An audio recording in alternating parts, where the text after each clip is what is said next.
Jimmy Akin's Mysterious World is brought to you by the Star Quest Production Network and is made possible by our many generous patrons. If you'd like to support the podcast, please visit sqpn.com/give.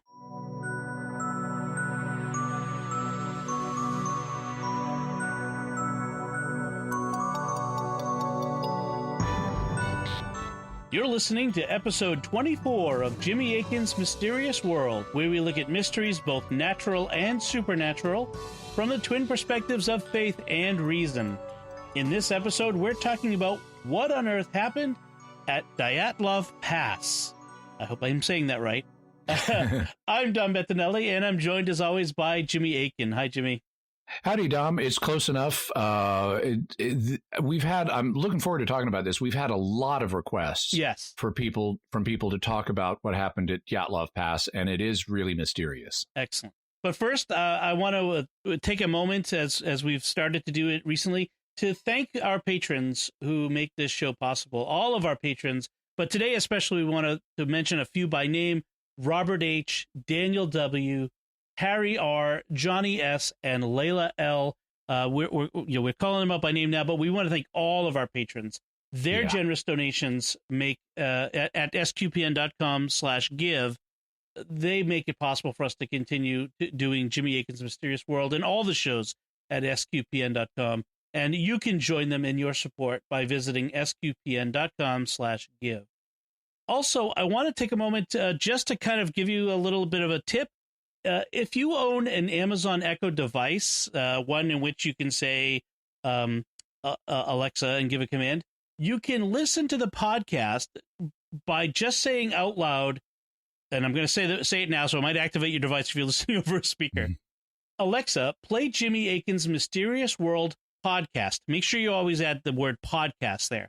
And then it will say, now playing Jimmy Akin's Mysterious World podcast from TuneIn or iHeart or something along those lines, one of the directories.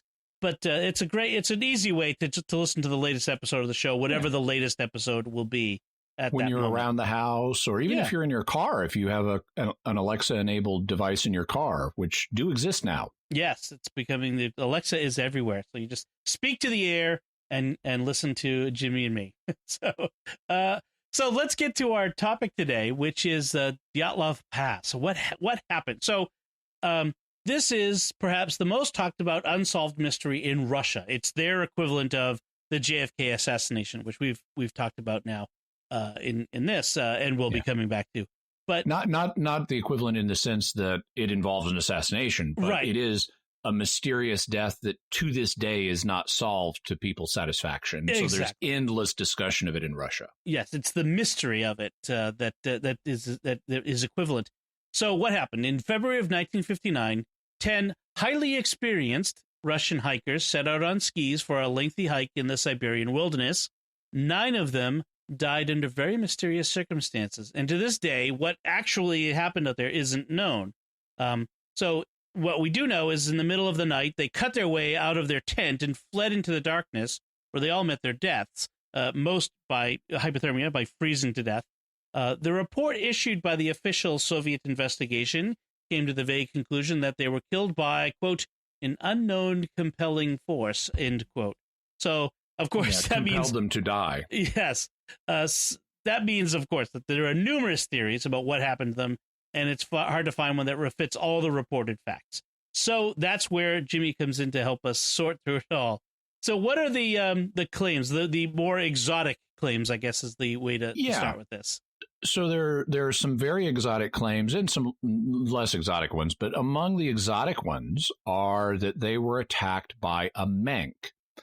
Menk is a word from the Mansi language, if I recall correctly. The Mansi are local people, indigenous people there in Siberia, and it's refers to kind of mythical creatures, but it's used these days a lot for a Russian Yeti or Bigfoot. Mm. And so one of the claims is they died as a result of a Bigfoot attack. Also, there were people in the area, either that night or on subsequent nights, who reported seeing glowing orbs in the sky. And so maybe these orbs were somehow involved. And then there are different explanations for what the orbs may have been. Maybe they were alien technology. Maybe they were government technology. Maybe they were a mysterious natural force. Maybe ball lightning or something. But in any event, maybe these orbs had something to do with their deaths. Another exotic theory also appeals to a kind of at least very rare phenomenon.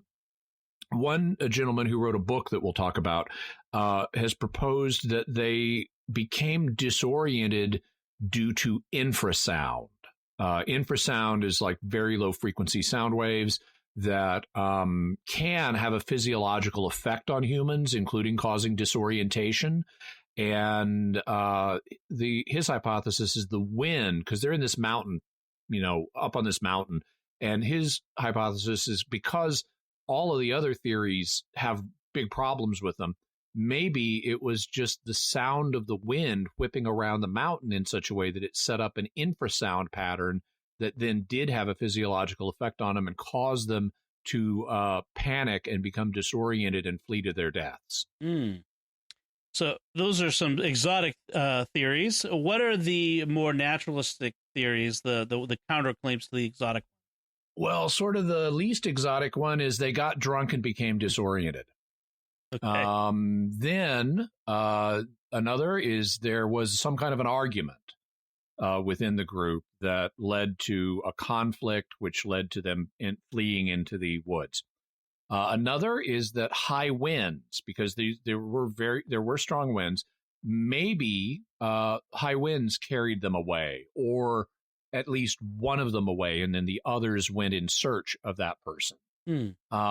Another is that a fire in their tent either not broke out, but they had a stove in their tent, and they may have, according to one theory, had smoke issue from the stove in such a way that they thought the tent had caught on fire, even though when it was later discovered, the tent was not burned. Then there's a thought that an avalanche was involved, or maybe they were attacked. If it wasn't an attack by a Yeti, maybe it was attacked by a bear or some other kind of animal. Then maybe they were attacked by the local indigenous Mansi people. Or if it wasn't the Mansi, maybe they were attacked by the Russian military after stumbling across secret atomic experiments or other government activities. Interesting. And there's some evidence that you can cite in favor of just about any of those. Okay. Including the atomic one, but we'll get to that. So what do we know? What are the facts that are not in dispute here? Well, okay, so let's start with who these people were. They were all young people. They were between, except for one, they were all between the ages of 20 and 24. They tended to be students at a local university in Sverdlovsk. That was its name at the time. It subsequently changed its name. But they were students there, except for there was this one guy who was 38. He was the oldest one. He was almost twice the age of the others, and he had been a soldier in World War II. The group of 10 hikers included 8 men and 2 women. They were all very experienced hikers. In fact, the reason they were going on this hike was because they were attempting to get certified. They apparently had their hiking club or whatever, hiking association, had a certification ranking, and they were wanting to be certified at the highest level. So they'd already achieved all of the other levels. Now they're doing their hiking endurance test to get their final level certification. So they were already very skilled at this. They were very smart. They had done this lots of times, and they knew what they were doing. So they weren't inclined to make rookie mistakes out here. They had very interesting personalities. One of the things in the book that I mentioned, it's called Dead Mountain. And it's a very interesting read. It jumps back and forth in time between them and the investigation, and then the modern author's investigation of all of this. And there are some fascinating stories about these people. You really get it. It sounds like they were fun young people to be around. They had interesting personalities. There was this one woman who was very attractive, who was just universally popular. Everybody loved her. And they recall how at this one point, they, on their way to the hike, they're dumped off in this town by a train, and they have to fill the day before their next connection arrives. And so they go to a school and ask, can we sleep here? And the school says, sure, you can sleep here. But in the afternoon, after the classes are over, you need to entertain the school children. And these are like grade school children. So they improvise, they put on a show for these kids, for these grade school kids. And they're like telling stories and songs and all kinds of performances and stuff. And the young woman that's the really popular one, the kids love her so much that they don't want her to leave. They like want her to stay and head their youth group. And so they were like crying when she has to go to get on the train and stuff. There's another guy who's kind of the spokesman for the group who's like got this big red beard. And so his nickname in Russian is Boroda. There's beard. Hey, beard, get over here. They have just interesting personalities. One of the interesting personalities is the man who's leading the group. He's one of the young people. His name is Igor Dyatlov. And it's his name that is now attached to the mountain pass that they went through, because originally it didn't have this name. It's called Dyatlov Pass because Igor Dyatlov was the leader of this party and that died there. And so that's why it's called that now. But he was apparently a stern guy. He was very competent. But he was also like very business oriented, very focused on stuff. And he had these kind of rigid requirements for some aspects of the hike. Like he made, one of them was personal hygiene, and he made everybody wash their feet every night, even if they didn't have hot water. Okay. So that kind of, it's just like, wash my feet in Siberia without hot water at night. Are you crazy? That kind of gives you a sense of his force of personality. Okay. So these are really interesting people, and Dead Mountain gives you a really nice sense of them. Okay. And so, these are who they are. So what happened? What do we know what that happened? Okay, so they left Sverdlovsk on January 23rd of 1959. So this is in the middle of the Russian winter, which is part of the point. This is a winter hike they're going on for like a couple, 3 weeks to fulfill their requirement. There was this whole list of requirements they had to fulfill on this hike. Like it has to be, you have to spend this many days in an uninhabited area and things like that. Okay. So they travel by train and other means to get to the area where the hike is going to begin. And then on January 28th, one of the members he's always kind of been frail. He's always had some health problems. His name is Yuri Yudin. And his health problems are acting up, and so he turns back, and he thus saved his life. And so that's how the 10 became 9. Is this one guy, his health problems acted up, he turned back, went back to Sverdlovsk, and saved himself. So, thank God for him, he ended up surviving. The rest of them then continued on, and we actually know a bunch, even though they died. We know a bunch about what happened to them after the hike began, because they brought cameras with them and they took all these pictures of what they were doing. And so they're like clowning around in the snow and they're having fun together, and you have pictures of them eating and doing all kinds of stuff and hiking, obviously. And so we know about them from the photos. We also know about them because they kept diaries. And so they're writing about their experience. They're keeping like a group diary and stuff. And so we know what's going on with them from that. So we actually have a good bit of information about what's happening with them up until February 1st, which is the last day that they took pictures and the last day that they wrote in the diary.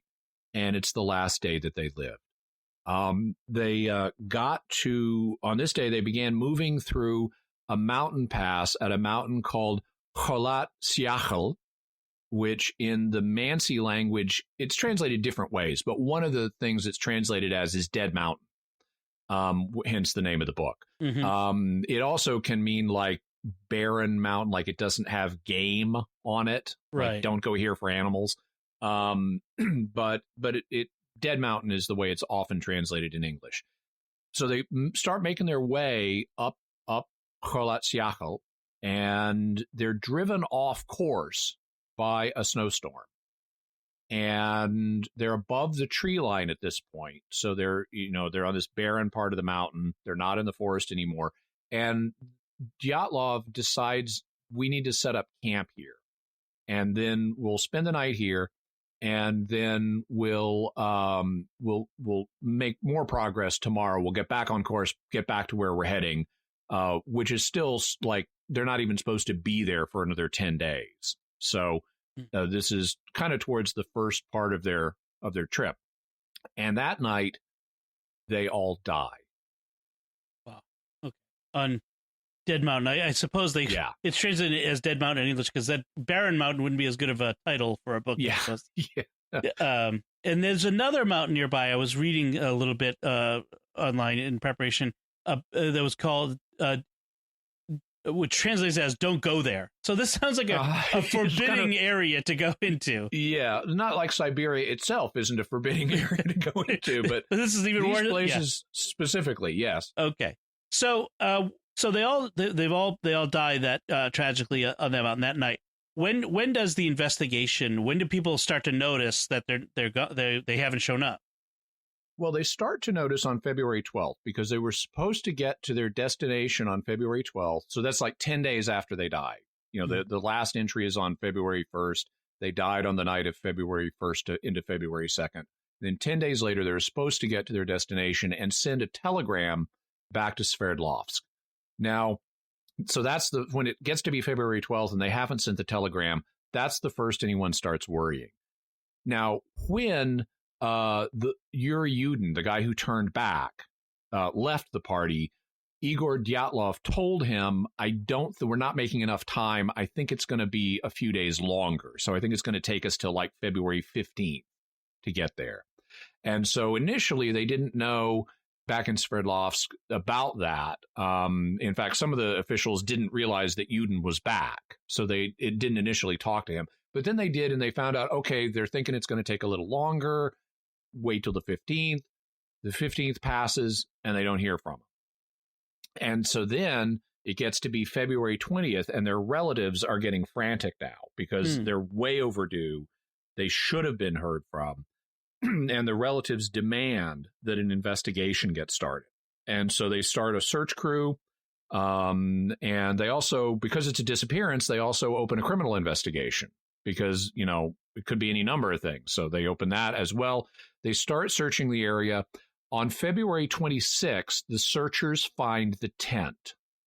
Okay. But nobody's in the tent. And what's in the tent is kind of strange. They have one of the things they find is the back of the tent has been cut. And they don't know why. They're thinking maybe someone armed attackers cut into the tent or something. They also have frozen food out on the table, like some frozen ham and frozen bacon that, according to some accounts, had been cooked, and I think a cup of frozen coffee or something. So it's like they were eating, or in the process of, some of them were in the process of eating when whatever happened, and none of them are here. So they report back, the searchers do, that they found the tent. And then the next day they come back and they search more and they find several things. First thing they find is 9 sets of footprints leading away from the tent. 9 and only 9 sets of footprints. Okay. So it doesn't look like other people or things were there. They then find the bodies of 2 of the men under a cedar tree, about a mile down the mountain from the tent. So apparently they tried to make their way down into the forest from above the tree line where the camp was. They also, between those 2 men under the cedar tree and the tent, they find the bodies of another man and one of the 2 women who were located between 1,300 and 300 yards away from the tent. And it looks like they were kind of maybe coming back to the tent when they were overcome. So that's February 27th. On March 5th, they find the body of another man also in the same area under a foot of snow. So they've now found 5 of the bodies. There are 4 missing. And it's 2 months before they find the others. We jump from March 5th to May 4th. So this is 3 months after, a little more than 3 months after they all died. Mm-hmm. They find the remaining 3 men and 1 woman at the bottom of a ravine, and they're badly decomposed. The report concludes, after all the investigation is done, that 6 of them died of hypothermia or freezing to death. 3 of them died from injuries. These are like 3 in the ravine. One of them has a fractured skull. They've got fractured ribs. But the weird thing, or one of the weird things, is they don't have a lot of external trauma. It's not like they've been beaten or, severely concussed. They don't have the bruising and, abrasions and things that you would expect. If someone fell from a ravine. Yeah. Yeah. Okay. Yeah.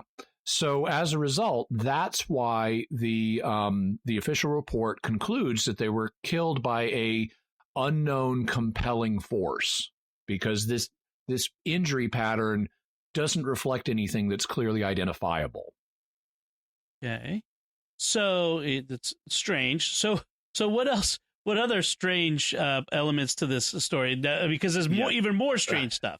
Yeah, that's only the beginning. The unknown compelling force is only the beginning of the weirdness. So, okay, upon forensic examination, it turns out that the cut in the tent was from the inside. It was the hikers themselves who cut their way out, as determined by a microscopic examination of the fibers in the cut. So whatever happened, they wanted to get out of that tent bad and not from the front. And so they went out the back. Also, they were severely underdressed. None of them are wearing coats. And, remember, they were driven off course by a snowstorm. Right. There are high winds, there's snow, it's like 30 below or something. None of them are wearing coats when their bodies are found. 2 of them are not wearing pants.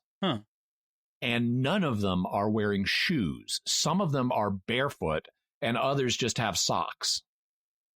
So they're bizarrely underdressed. Now, some people have suggested this may be a case of what's called paradoxical undressing. One of the phenomena that is known to result from hypothermia is as your body temperature plummets, you can have the illusion of being really hot. Right. And so sometimes when people are experiencing hypothermia, they will paradoxically take off clothing because they feel so hot.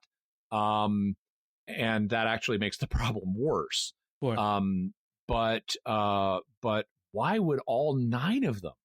Right. If it were paradoxical undressing, why all 9 of them? I mean, maybe 1 or 2 of them, but all 9 having exactly this symptom? And they would have found the clothing scattered along their path, perhaps. Well, and they did also, I mean, they would have found some of it, and they did find some that was scattered. Also, though, apparently some of them were wearing clothes that they had taken from others who presumably had already died, and now they're scavenging their clothing to try to stay warm.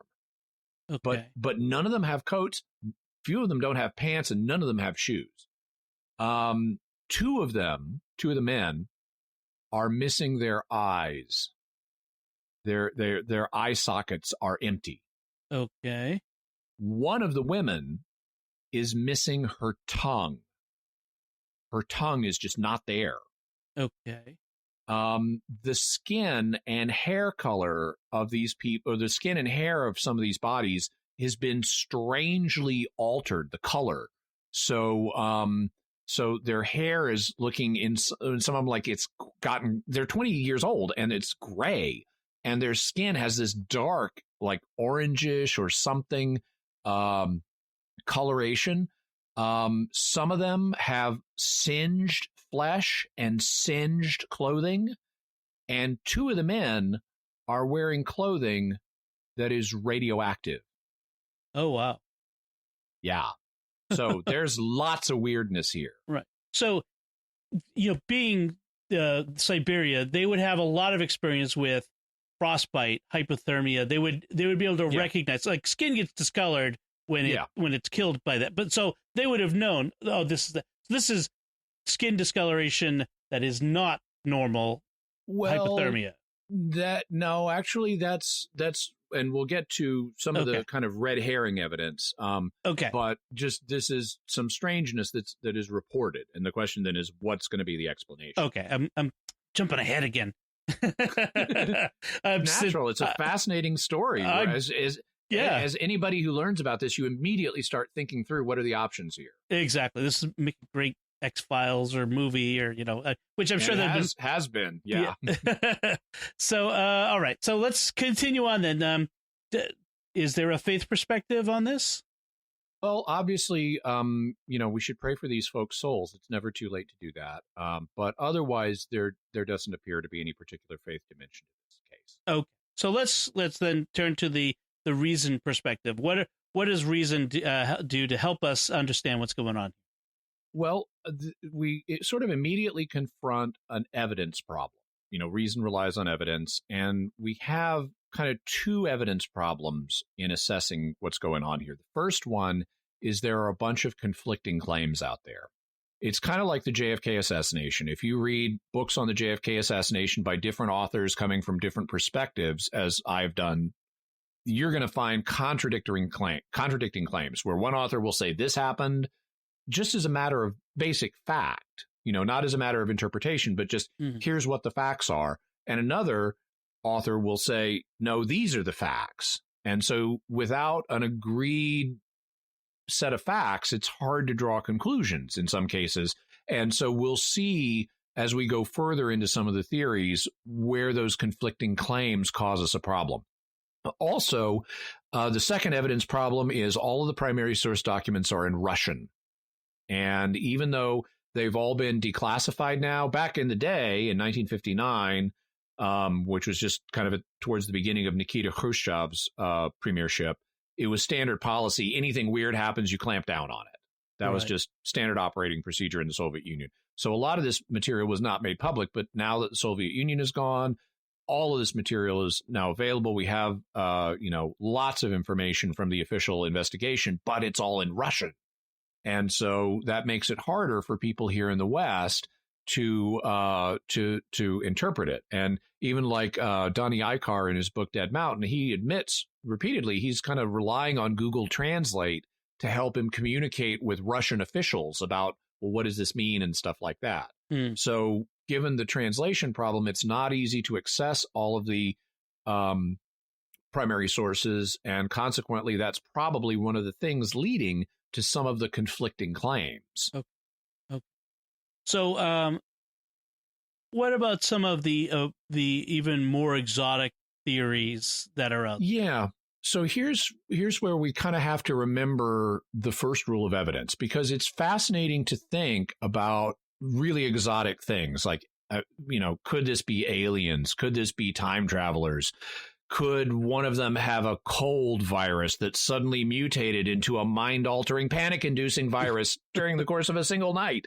I mean, there are an infinite number of things that you could propose to explain this, but that's not the way of reason. The way of reason is to say, what evidence do we have to support particular theories? You don't get to invent evidence, right? In order, just because something's possible doesn't mean you have evidence supporting it. And so we don't have any evidence of time travelers here. We don't have any evidence of and this is just mine, I just made it up, the sudden cold virus that mutates into a panic-inducing virus. We don't have any evidence of that. So we're not going to talk about those possibilities. The closest we'll come is talking about the orbs or the glowing lights that people saw. But even those, there are other theories besides aliens. We're not going to have evidence of aliens in particular. So if you set aside theories we don't have evidence for, we can then look at the evidence we do have. And some of those pieces of evidence I would classify as sort of red herrings. They're things that are going to mislead us if we focus too much on them because they have reasonable explanations, like the missing eyes and the missing tongue. These are bodies that were found months later. Oh.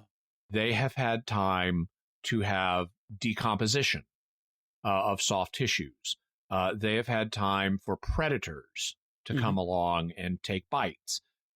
So they're in a watery environment with all that snow that is now melting in the month of May. So the missing eyes and the missing tongue, while they sound weird when you hear them, it's probably just ordinary natural processes that are responsible for that. Okay. Same thing with the hair and skin discoloration, because you're going to have the effect of cold on these people, including a kind of natural mummification process that happens as a result of all the cold and the snow and the wind and everything like that. So that's not, you were very perceptive, Dom, to immediately say, could that be natural? Yes, you were right. That could be natural. This is not particularly weird.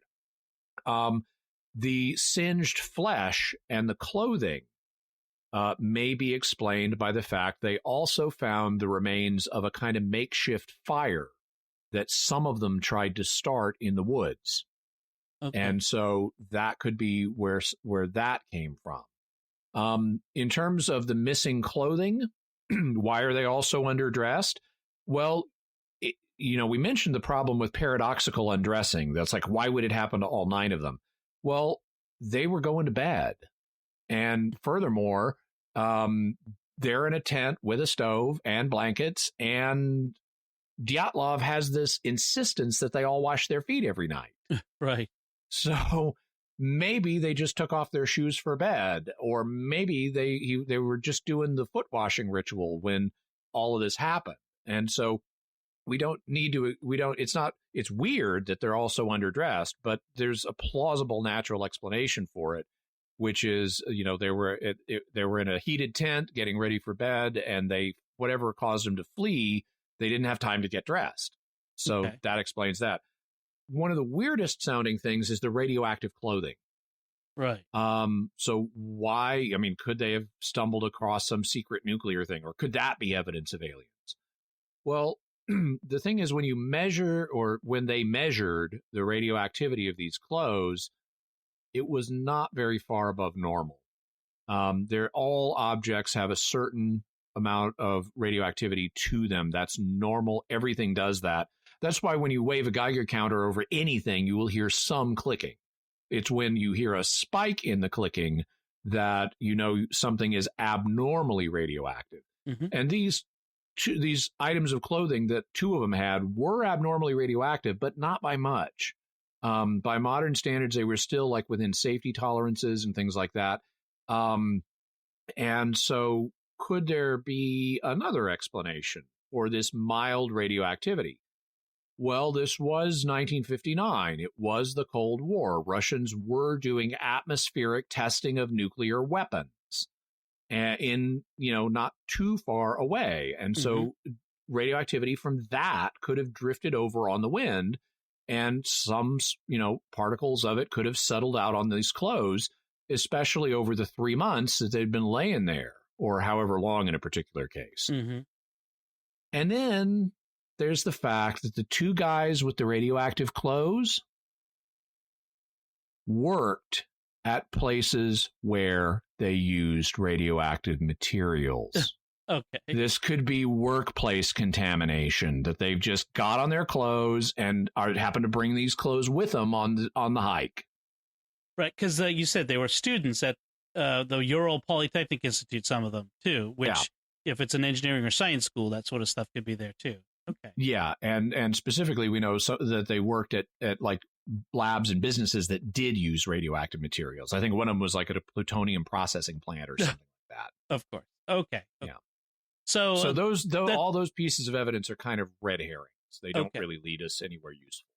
So what about the other evidence that we had from this night? Well, we have strong evidence that of something that happened that caused them to flee in panic as a group. The fact they cut themselves out of the back of the tent means that they really wanted to get out quick, and that was the most expeditious. Either there was something at the front of the tent that was scaring them, or they wanted to get out so quickly they didn't want to like unthread the opening of the tent. They didn't want to take the time to do that because, of course, they'd sealed it against the weather.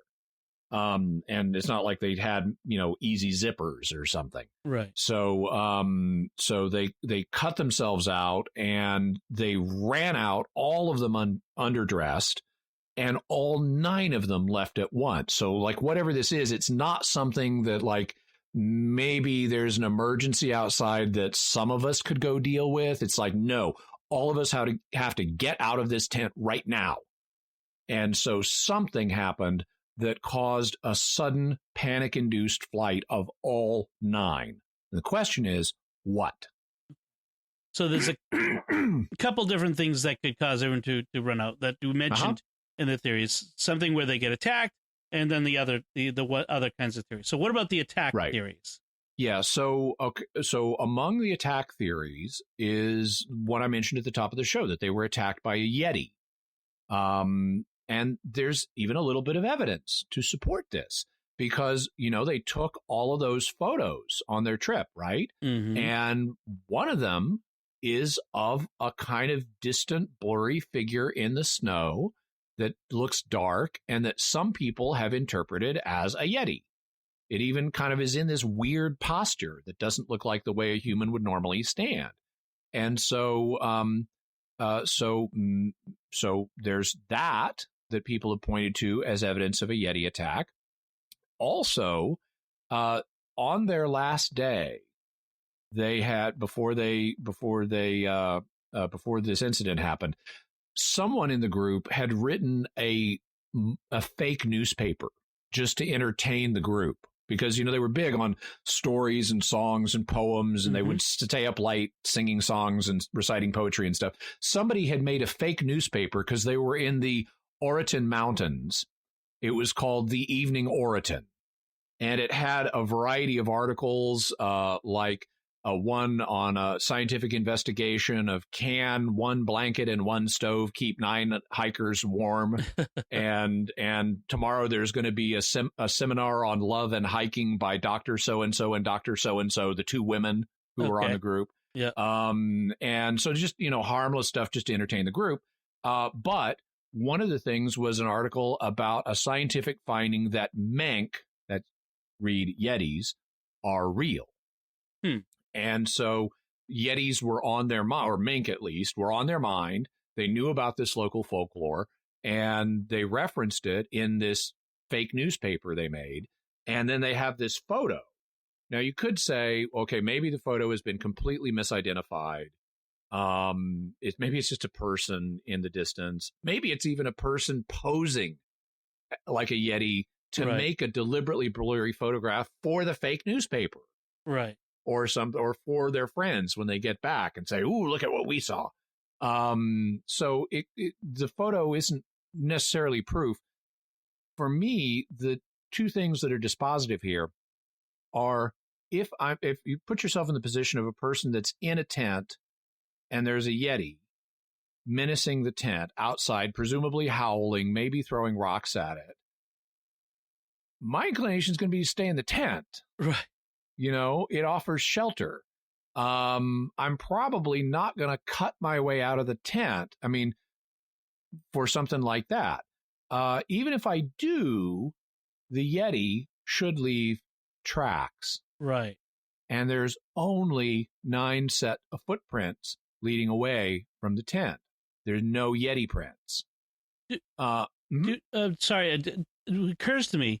Do we know if they were armed at all? Did they have a hunting weapon, or like when people go out into bear country in the U.S., they'll bring something to. Sometimes they'll bring something to defend themselves.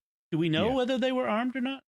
From what I've read, I don't think they were armed. They had like a pickaxe that they could use, but they didn't have like a gun or anything, or as far as I'm aware. They obviously had a knife because they used that to cut their way out of the tent. Of course. But I don't think they had any ranged weapons as far as I'm aware. Okay.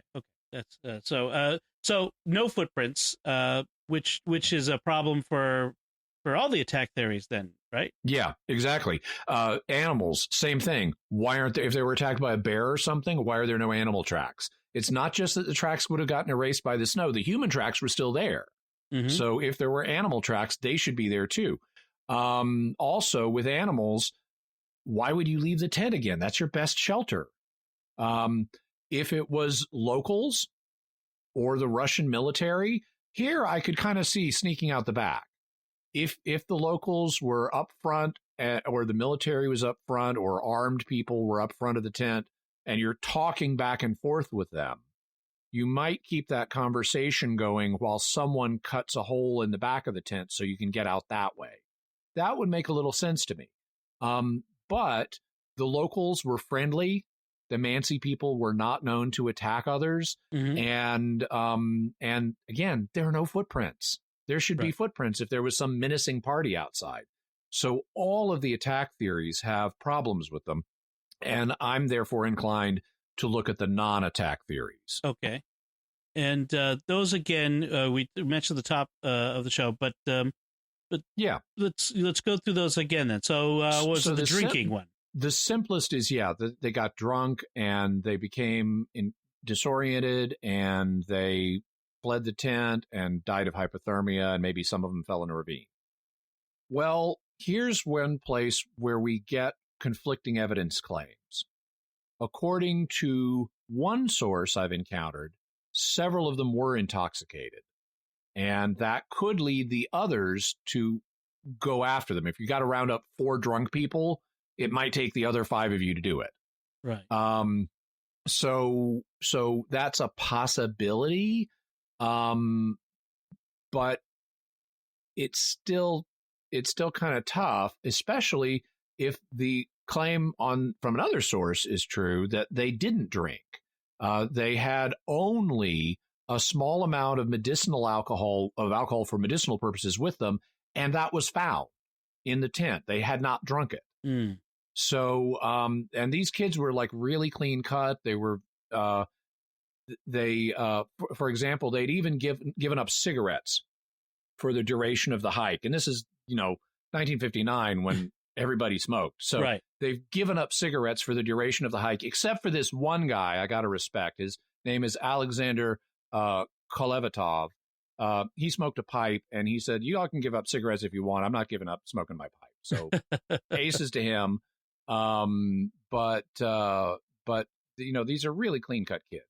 Plus, if they were chasing some of the drunk kids, others would get dressed. They wouldn't run out barefoot. Yeah, presumably. Now, you're not going to go barefoot and get that far away before you go back for your boots. Right.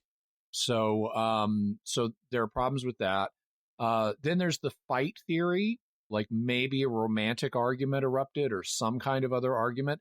But the problem is we don't have evidence for that in this group. They all got along well. They were friends. They're spending all this time singing and, staying up all night reciting poetry, and they really enjoy each other's company. There is a little bit of flirting with the girls, but nobody has a serious relationship here. And even if they did, why would you cut your way out of the back of the tent? Why not storm off, say, I'm getting out of here, and because you're not leaving the group. It's not like I'm walking back to town from here. Right. You're going to have to get back with these people, and cutting your way out is not the way to deal with an argument. You might, say, I need to go walk this off, or you need to go walk this off, or let's step outside and have a fight. But you're not going to cut your way out to do that. You're going to go out the front. And then why would all 9 of them leave? Right. Presumably not everyone is involved in this fight. Like maybe 2 hot-headed guys are and they go off, but all 7 of the others following them? So that doesn't really sound good either. Then there's the avalanche theory. The avalanche theory has a problem in that if an avalanche occurred, it would leave evidence. I mean, avalanches are big events. They bury things under tons of snow. They scatter debris all over the place. They shoosh things away that aren't tied down. There would be evidence if there was an avalanche, and there wasn't. So there was no avalanche. Could they have thought that there would be an avalanche and decide we need to get out of the tent really fast before we get buried? That's an interesting theory. That could explain why they cut themselves out so suddenly. But what would have made them think there's about to be an avalanche? presumably some kind of rumbling or something like that. But then how would they hear rumbling over the wind? Right. And why, once they got out of the tent, would they continue to flee down to the woods and over a mile away instead of just saying, oh, everything's okay, let's go back in and warm up again? Right. So even if they thought there was an avalanche, it wouldn't explain all of the facts we've got here. So that one's problematic. One of the more promising theories, and I'll have a link to a YouTube video that advocates this one. It's a short video, so it's not a long watch, is that they thought there was a fire in the tent. They had this kind of stove that they'd kind of modded for themselves to work with their tent, and it had a stovepipe that, went out the back of the tent. And the proposal is that when they were working with the stove, like the stove pipe got disconnected and it flooded the tent with smoke, making it unbreathable. They then don't have, and they may have even thought, some coals may have flared up. They may have thought there was a fire. And so they don't have time to undo the straps at the front of the tent. They cut their way out. They flee. As they get a little farther away, they realize we're not in immediate danger. So that's why the footprints, according to this claim, don't look like they're running.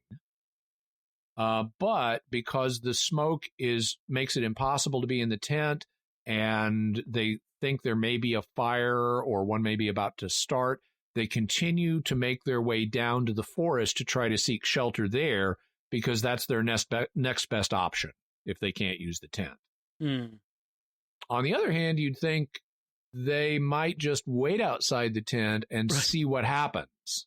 Right. Because if the smoke clears and there's no fire, you can go right back in and get under the covers again. Right. Well, if you're that rational, then you're making these decisions, you're going to stick around and get your shoes and your pants and your coat. Yeah. The best you can. You get what you can out of it. Okay. Yeah, especially you're going to be spending the night in the woods. You want those shoes and coat. Right. So that one's problematic. There's the high wind. Oh, also one other problem I forgot to mention with the avalanche theory. There's been lots of other expeditions in this area. Nobody's ever encountered an avalanche. Oh. So it's not as avalanche prone as one would want for this theory to be viable. Okay. Then there's the high winds theory. Maybe one of them is outside. Well, if so, why would he cut his way outside? Why didn't he use the front? And number two, if he did get carried away, why would all 9 go? Right. And also, the winds weren't strong enough to do that. You need hurricane force winds to really carry off a person who's an adult, and the winds apparently were not that strong. Right. Also, if there were hurricane force winds, why weren't the footprints obliterated? And if they're experienced, as they say, they would have tied themselves to each other to not get lost in the storm or in the winds and that sort of thing too. Right. Yeah. Right. So not consistent with their knowledge. That leads us to infrasound, which it's not an attack theory. It is an exotic theory. The problem is that infrasound naturally generated by wind is going to, in a way that can induce mass panic in people, is just going to be very rare. So I don't know of any other documented cases of that happening anywhere. And there may be some, but I'm not familiar with them. And I would have missed it in the book if the author had documented any. So it's a long shot. And even in Dead Mountain, Donnie Eicher introduces it as a kind of Sherlock Holmes. When the impossible has been eliminated, whatever remains, however improbable, must be true. And so for him, this is like a long shot, even in itself, but it's his best guess. Okay. That leaves us to the orbs, or the glowing lights. And when people hear about orbs, they often think alien stuff. Right. Well, so here's one thing with the orbs.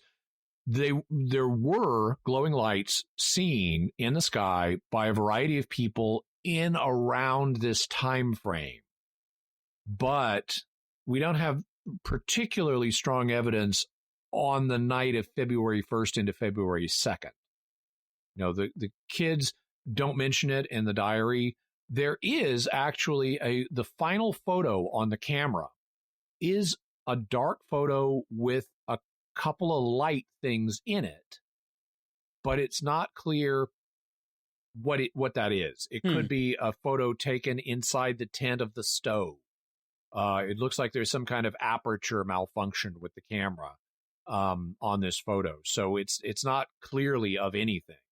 If it could be a photo taken of the night sky, but with something glowing in it. One of the shapes is kind of square, though, which to me seems like maybe it's the open door of a furnace, right? That's glowing in a darkened room or darkened tent.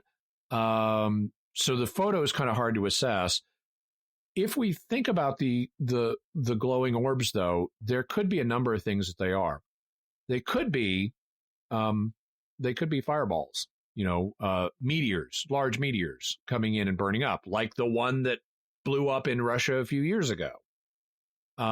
They could be ball lightning, which is a not well understood phenomenon. Even today, we don't understand ball lightning very well. They could be parachute mines, which we know. And so the idea with a parachute mine is you drop it from an airplane. It drops partway through the atmosphere on a parachute, and then it detonates before arriving at the surface. So it makes an explosion, and you use it to, attack things. And apparently, according to some of the claims, the Russian military was testing parachute mines kind of in this area, kind of around this time. And if you're in a tent and you suddenly hear explosions going off outside, your first thought might be, let's all cut our way out of this tent and flee if there's explosions happening outside. On the other hand, your thought might be, let's stay in this tent and hunker down. If those bodies in the ravine that had crushes, internal injuries, right? Yes, but no external. That sounds like could be pressure wave from an explosion. Exactly, some kind of broad concussive impact that spread out the force over the body without resulting in the kind of external contusions and bruising that you would expect, but could do internal damage. So that's a possibility. On the other hand, when they did fall in a ravine that was covered with snow, maybe the snow cushioned them from some of those things. The external injuries, but not the hard rocks. Basic force. Yeah. Interesting. So I think I'm still up in the air on this. So Jimmy, what's your bottom line on this? What do you think happened? My bottom line is I think some kind of non-attack, because there would be footprints if it was an attack. I think some kind of non-attack panic theory is true. Something happened that caused all of them to decide immediately to flee the tent as quickly as possible without undoing the front entrance and without getting on their clothes. Whatever it was extremely urgent, and they all fled. Some of them, and they fled a good distance. Some of them fell into a ravine and died. Others survived for a little while, and even apparently came across the bodies of some of their fallen comrades and tried to take their clothes to stay alive. But whatever it was very sudden and very dramatic to make all of them get out that way. And I do not know what it was. Wow. This is quite a story. Yeah. Wow. It's fascinating. So I now know why everyone wanted us to do this episode. So Jimmy, what do we have for further resources for folks if they want to find out more about what happened at Dyatlov Pass? So there's been a bunch written on this, most of it online. I will warn people, if you search online, especially if you look at it, do not do an image search on Dyatlov Pass, because you will come across a lot of photos that were taken by the investigators of the dead bodies. Right. And it's not pretty. You don't need to look at that. So don't do a photo search, but feel free to look around. In the show notes, I'll have a link to Wikipedia's entry on the Dyatlov Pass incident. Also, I'll have a link to Wikipedia's article on hypothermia. so you can learn about the effects of that, including paradoxical undressing.